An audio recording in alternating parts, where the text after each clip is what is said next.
Bonjour et bienvenue dans une nouvelle leçon sur les espèces chimiques.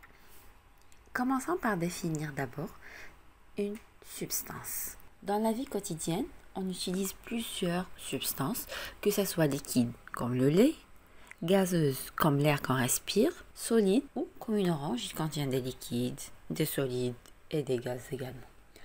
Alors, il y a نشوفوا التركيبة ديال الحليب كيتكون من الماء, les glucides, les lipides, les protéines. Chacun de ces éléments, on l'appelle une espèce chimique.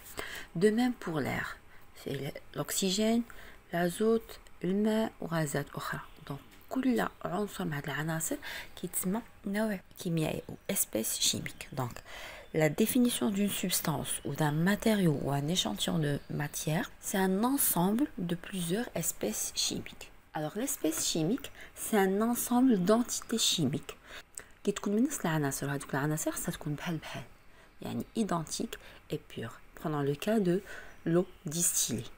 Il contient des molécules d'H2O يعني جزيئات الماء. كل جزيئة فيها ذرات أكسجين مرتبطة بذرتين هيدروجين. Ces espèces chimiques peuvent être ioniques, comme le cas de NaCl. C'est un ensemble d'ions Na+, et Cl- dans un ordre bien défini. Et ça peut être également atomique. يعني عبارة عن ذرات بحال الفلزات كتكون من ذرات. وهنا خدينا مثال ديال سي.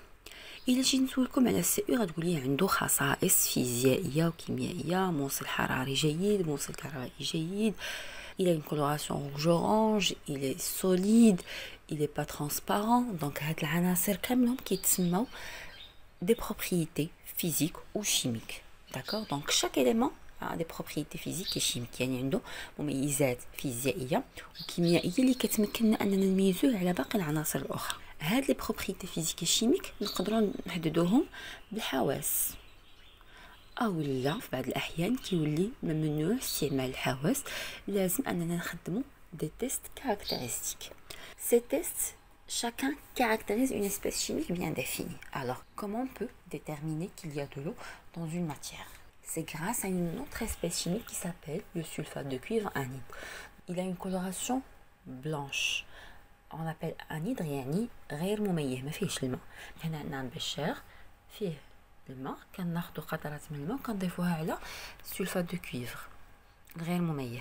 Donc on remarque que la coloration de cette poudre change du blanc vers le bleu. هذا كيتسمى تفاعل كيميائي يدل على وجود الماء.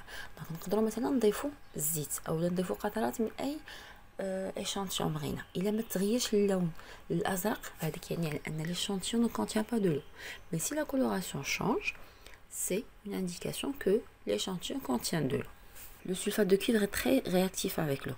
Donc نقدروا نخليوه غير في un placard dans un flacon fermé وكنلقاو ان اللون ديالو تغير كيولي bleu. Alors dans ce cas, il suffit de le chauffer et il reprend sa coloration initiale. Le test caractéristique du glucose. Pour cela, on aura besoin de la liqueur de féline, il est bleu, d'un tube à essai dans lequel on met quelques gouttes de la liqueur de féline, et puis d'un pince en bois parce qu'on va chauffer. يعني تفادي ديال ان الحراره توصل لنا الايادي ديالنا غنستعملوا ان pince en bois باش نهزو هذاك لو tube à essai. Et puis un échantillon, ناخدو قطعة من التفاح أو أي échantillon بغينا نبينو أنه كيحتوي على الجلوكوز. Donc on l'introduit à l'intérieur de tube à essai, on le soulève avec le pince et on chauffe. Si la coloration change en rouge, ça donne un précipité plutôt rouge, ça veut dire qu'il y a du glucose dans l'échantillon.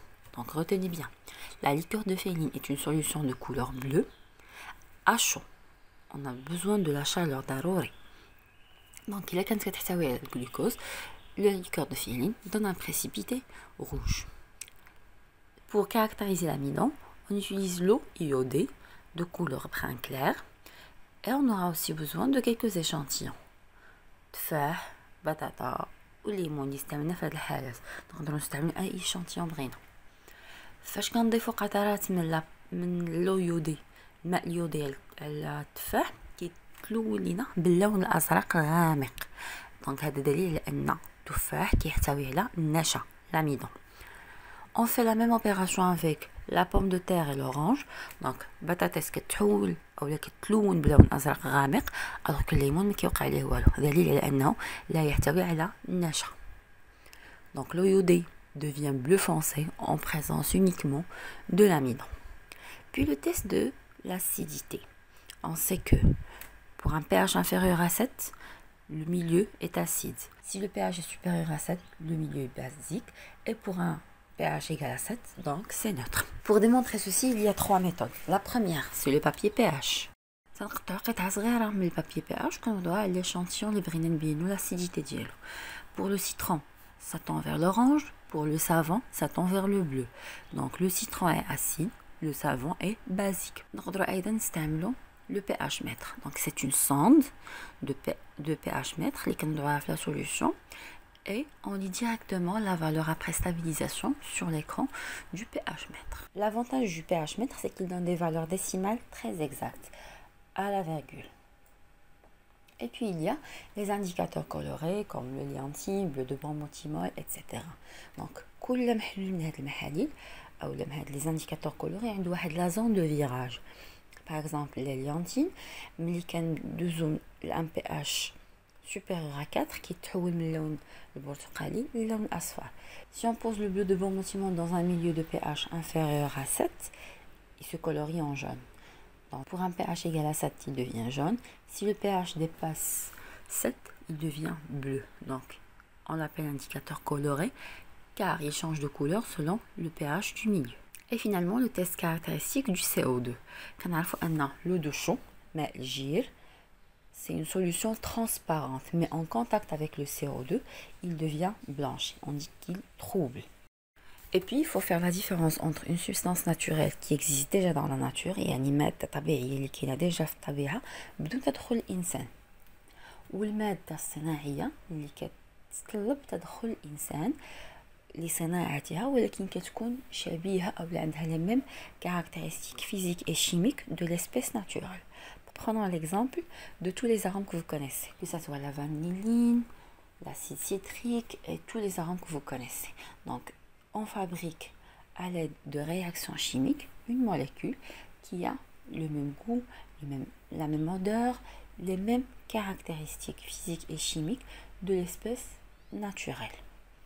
الهدف منها هو الحفاظ على الموارد الطبيعية باش ما تتقاداش، باش ما يكونش عندها un coût ou un prix très élevé pour éviter l'épuisement, etc.